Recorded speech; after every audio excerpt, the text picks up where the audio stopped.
で Fly away 体中に広がるパノラマ顔を蹴られた地球が起こって火山を爆発させる溶けた氷の中に恐竜がいたら玉乗りしこみたいねチャラヘチャラ何が起きても気分はヘノヘノカッパチャラヘチャラ胸がパチパチするほど騒ぐ元気がチャラヘチャラ頭から棒の方が夢詰め込めるチャラヘチャラ笑顔ウルトラ Z で今日もアイアイアイアイアイ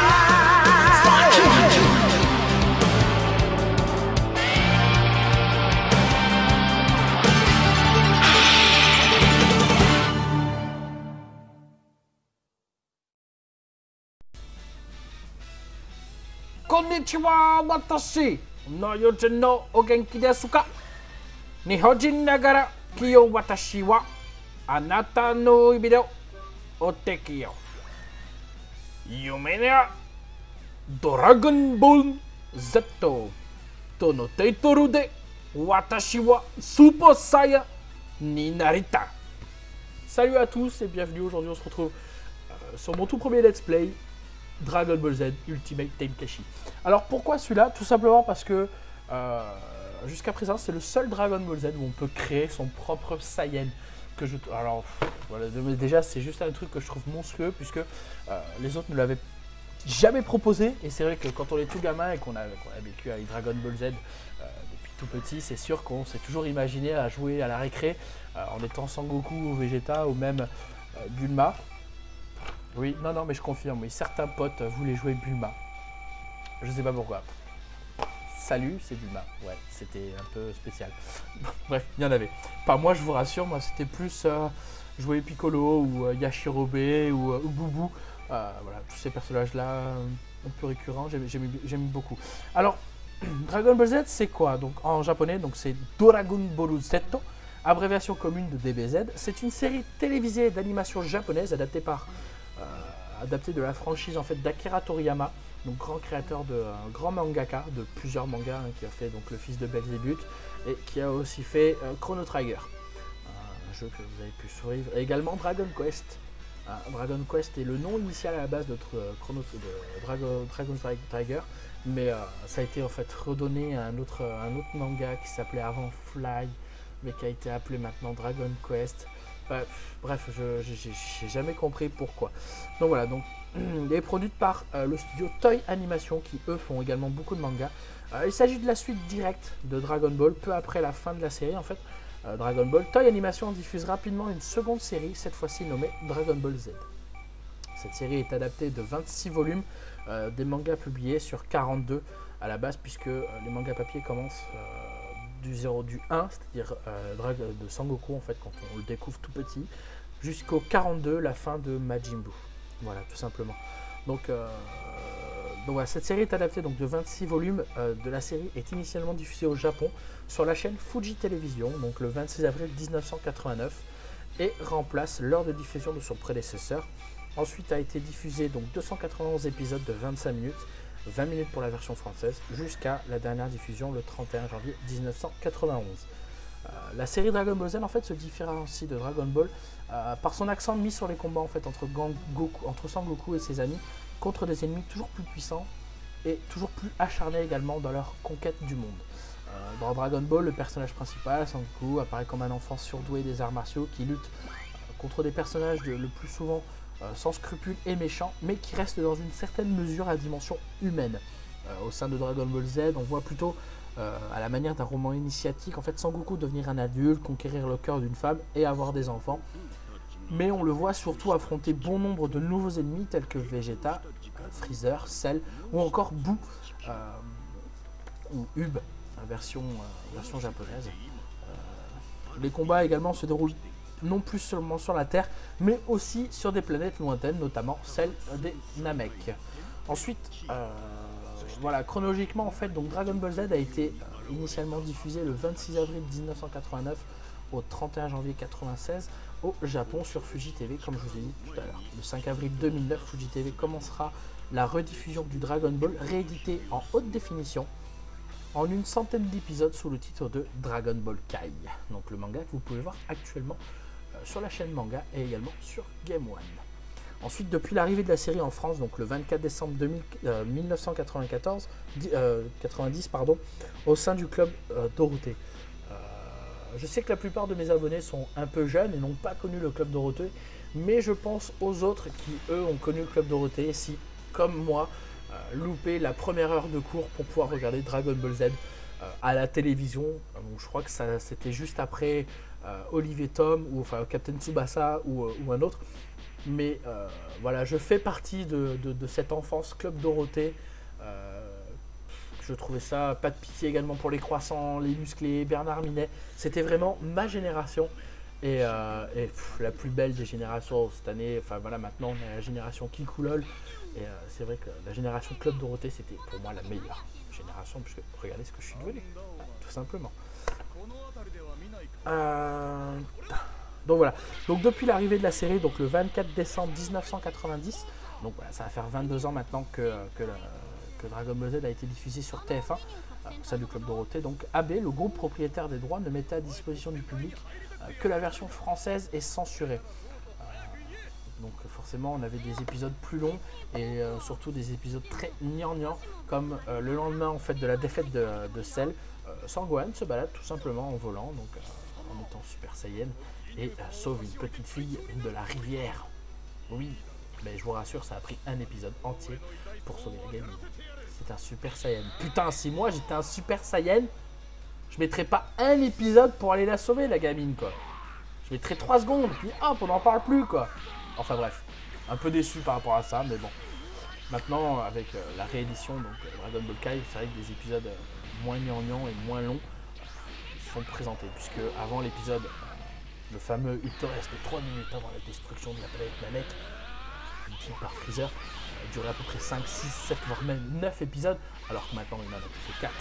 Oui, les 3 minutes sont très longues dans l'univers de Dragon Ball Z. Et elle l'était aussi pour nous qui attendions la fin avec impatience, hein, forcément. La première transformation de Sangoku, même quand je l'ai revu sur Dragon Ball Kai, j'ai eu des frissons partout. Je dis il est beau, il est beau, il est beau. Voilà, c'était l'anecdote. Ensuite, donc voilà, donc il y a eu le 4e film, donc en édition DVD, qui est sorti donc de Dragon Ball, c'est l'Armée du Ruban Rouge. On peut découvrir un pseudo Frankenstein qui aide Sangoku étant petit. Et on regarde, enfin on trouve aussi, je crois, la petite Ariel de Professeur Slump. Je ne sais pas si vous connaissez la série, mais je me souviens encore du générique. C'était Sacré Professeur Slump, tu es un farceur. Sacré Professeur Slump, héros au grand cœur. Bref. Donc voilà, donc les premières diffusions se faisaient dans l'émission Club Dorothée, donc sur TF1. Bien que ce fût une version censurée, la série en fait a suscité un certain nombre de critiques, donc et ont dû finalement arrêter la diffusion en août 96, donc avec en même temps l'arrêt du Club Dorothée. Alors que la série n'avait pas encore été totalement diffusée, l'épisode 274, donc Gare au Mirage, ayant été le dernier dévoilé. Par la suite, la série a été diffusée dans plusieurs chaînes. La série, donc, comme je dis, fidèle donc, sur le câble satellite, donc Manga, AB, TMC, MCM, RTL9 et Game One. Et également, petite parenthèse, en Polynésie française, la série fut diffusée dans son intégralité entre janvier et septembre 2001 sur la chaîne TNTV et rencontra un vif succès. Donc, apparemment, tous ces militaires français adoraient bien Dragon Ball Z. Ensuite, donc avec la TNT, donc, la série est visible sur NT1, donc dans une version remasterisée par les Allemands, plus propre que les vieux AB, mais pas exempt de défauts. Zoom et censure au niveau de l'image, ce qui permet de proposer la série au plus grand nombre, donc 10 ans après son arrêt sur TF1 par ailleurs. Donc 10 ans après son arrêt sur TF1. Donc, par ailleurs, la série est sortie peu à peu en DVD, puisque, entre guillemets, un DVD contient entre 4 et 6 épisodes, selon les DVD. Puis c'est interrompu donc au volume 44 du DVD, donc le 29 août 2007. Les 3 premiers films de Dragon Ball, les 6 premiers films et le premier téléfilm réunis dans un coffret DVD sont sortis donc à la version française et la version originale sous-titrée non censurée le 4 septembre 2008. Le deuxième coffret avec les derniers films est sorti de plus. Donc de plus, il y a le film donc, de la 3e série Dragon Ball GT intitulé 100 ans après, renommé donc l'héritage du héros. Je ne sais pas si cet épisode vous l'avez vu, mais pour moi c'est juste une énorme blague. On se demande déjà Pain comment elle a fait pour vivre 100 ans alors qu'elle n'est pas Saiyan, et surtout où sont Sangoku et tout le reste quoi. Enfin je sais pas, Sangohan est censé être toujours vivant puisque c'est un Saiyan. Vegeta, Trunk et tout ça. Donc je comprends pas qu'est-ce qui franchement, si vous avez l'occasion de le voir, regardez-le, mais ne cherchez pas à le voir si vous en avez pas l'occasion, vous allez être vraiment déçus parce que c'est une pure daube. Ensuite, en parlant du Club Dorothée, j'avais un bouquin, je sais pas si vous l'avez vu, vous l'aviez eu vous à l'époque. C'était à l'époque des magazines donc Club Dorothée. Ils avaient sorti une édition spéciale, donc le livre d'or de Dragon Ball Z, donc avec vraiment tout dedans, puisque ça réunissait tous les articles diffusés donc, dans ce magazine sur Dragon Ball Z, et Dragon Ball GT. Mais en plus de ça, il y avait énormément de dessins coloriés, il y avait beaucoup de choses. Et comme vous, voilà, je sais pas, c'est... comme vous, je parle pour la génération Club Dorothée.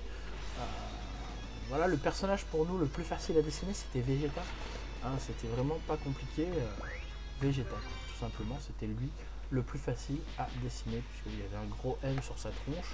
Et c'était ça qui nous donnait un peu le dessin de construction. Donc voilà, donc j'ai fait une petite liste des films qui sont sortis. Alors j'ai pas la date exacte, j'ai juste la date de diffusion au niveau des films au cinéma. Je sais pas s'ils sont sortis après au cinéma, je sais que moi j'en avais quelques-uns en cassette. Donc voilà, le premier film à être sorti de Dragon Ball, c'est À la poursuite de Garlic. Alors Garlic c'est qui Garlic c'est un petit Namek qui souhaite en fait devenir un dieu. Mais voilà, le problème c'est qu'il va tomber sur Sangoku et sa famille et ça va faire tout bizarre. Donc le premier À la poursuite de Garlic est sorti en 1989. Le deuxième, donc Robot des glaces, en 1990. Ensuite on a eu le combat fratricide en juillet 90. J'ai pu avoir le mois précis.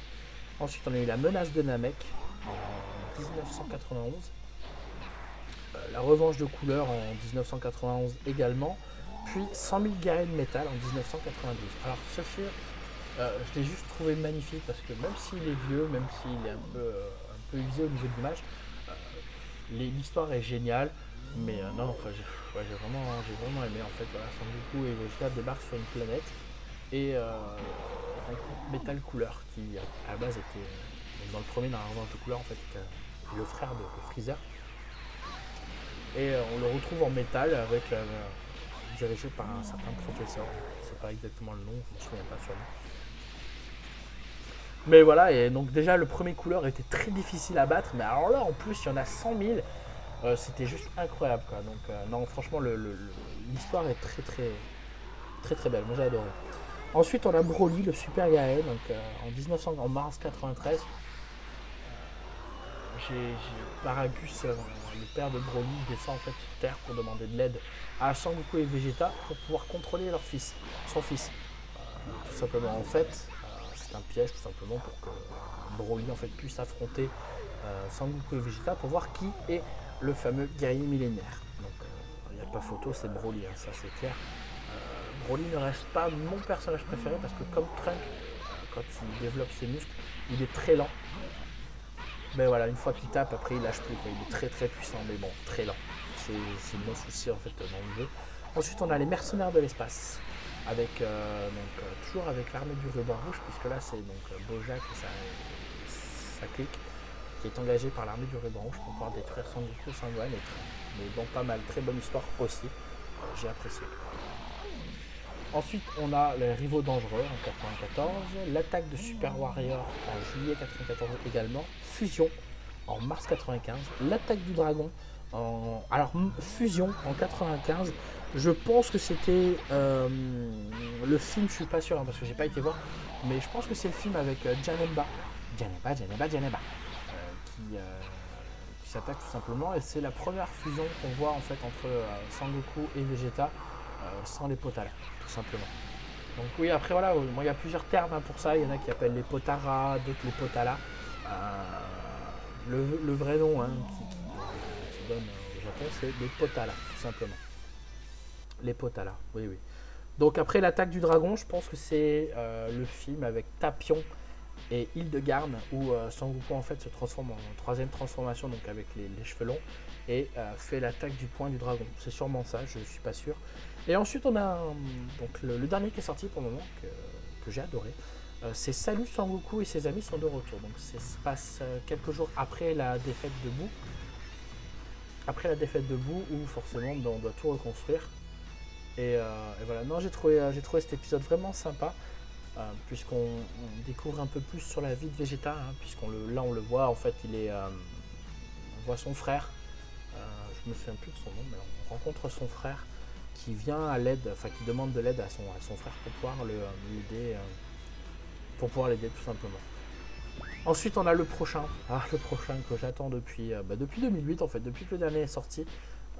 Qui va sortir au cinéma normalement, il est prévu pour 2013. Alors je vous rassure, c'est pas le navet que les Américains ont pu nous pondre avec des vrais acteurs. Non, du tout, celui-là il restera en manga et c'est The Battle of Gods, donc Bataille des dieux. Celui-là a l'air vraiment sympa, Donc voilà, donc pour tout ce qui est filmographie Dragon Ball Z, la biographie et autres, on en a terminé. Donc on va parler maintenant un petit peu du jeu.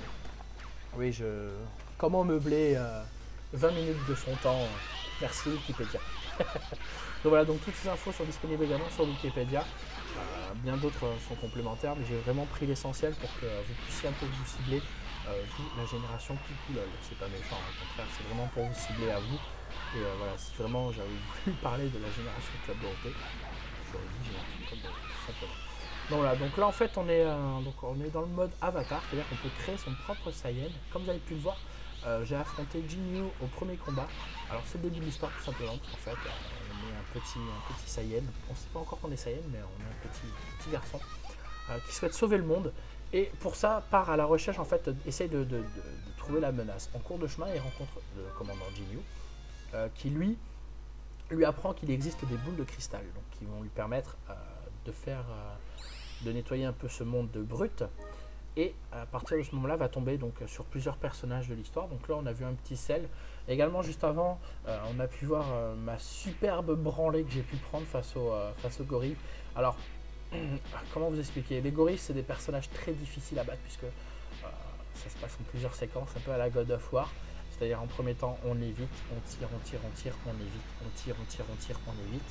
Et à partir du moment où il est au corps à corps, on peut attaquer. Donc là, c'est pareil, c'est on évite, on tape la main, on évite, on tape la main, et voilà, c'est ça tout le combat. Donc j'ai fait un autre avatar en fait où j'ai pris la carrière de Broly avec les habits, et on va pouvoir voir, on verra plus tard hein, quand je continuerai cette sélection. Mais en fait on voit que voilà, après on a plusieurs combats.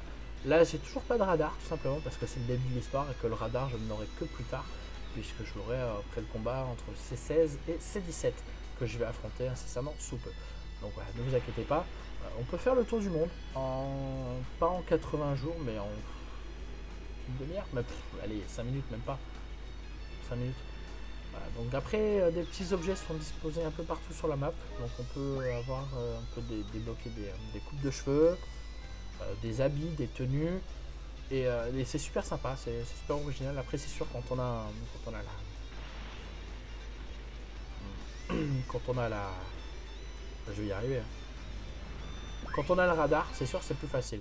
Donc là encore voilà, encore un combat. Tout à l'heure j'ai affronté donc Jinyu, après j'ai affronté Gorille, j'ai affronté Petit Cell, et là je pense que je vais affronter un Saibamen tout simplement. Je plus. Mais bon, voilà, c'est des petits combats qui nous font gagner de l'expérience et qui nous font monter au niveau des stats. Sachez également qu'il y a un mode training qui nous permettra également d'apprendre les techniques de nos maîtres. Donc sur le petit, en fait, donc il y a 3 personnages, donc il y a petit, moyen et grand. Donc petit, en fait, c'est Krillin qu'on a comme maître, moyen c'est Yamcha et le grand c'est je crois que c'est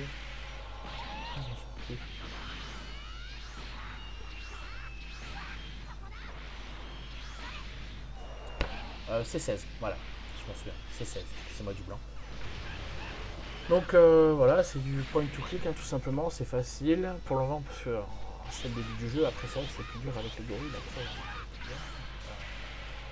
On peut faire des techniques sans avoir de ki maintenant, puisque vous pouvez voir la barre avec la croix directionnelle, c'est le ki, c'est ce qui nous permettra à nous de nous protéger en cas d'attaque. Donc soit on se protège, soit on évite, soit on contre. Tout simplement, contrer, ça utilise tout le ki. Contrer, c'est un petit peu, et esquiver la moitié, tout simplement. Mais bon, le plus intéressant pour vous et pour nous, c'est vrai que ce serait de contrer, hein, puisque en échange de prendre des dégâts, on en met, et c'est plus intéressant. Ensuite, pour faire des techniques, il faudra monter sa barre d'esprit. Il faudra monter sa barre d'esprit qui nous permettra de faire des techniques. Donc plus elle est grosse, plus elle est remplie, plus la technique sera importante. On a 2 techniques normales et une technique spéciale. Donc, la technique spéciale s'atteint avec le mode apogée, c'est-à-dire en fait une fois qu'on a mis l'ennemi bien en pièces, on va avoir quelques modes, en fait, quelques moments, quelques secondes pour pouvoir monter la barre d'esprit au maximum. Sachez également que les enchaînements avec triangle sont beaucoup plus puissants et vous donneront beaucoup plus d'esprit que des enchaînements avec carré, tout simplement. Donc pensez bien à voir un peu le cycle aussi de l'ennemi, c'est-à-dire un coup il va appuyer sur carré pour vous mettre un coup, un autre il va appuyer sur triangle. Pensez bien à calculer ça, ça vous permettra d'échapper à des enchaînements de furie. Non, ça dit fureux? Non, ça dit pas. Bref. Donc voilà, donc là je fais encore un combat contre, je crois que c'est encore un petit sel. Ouais.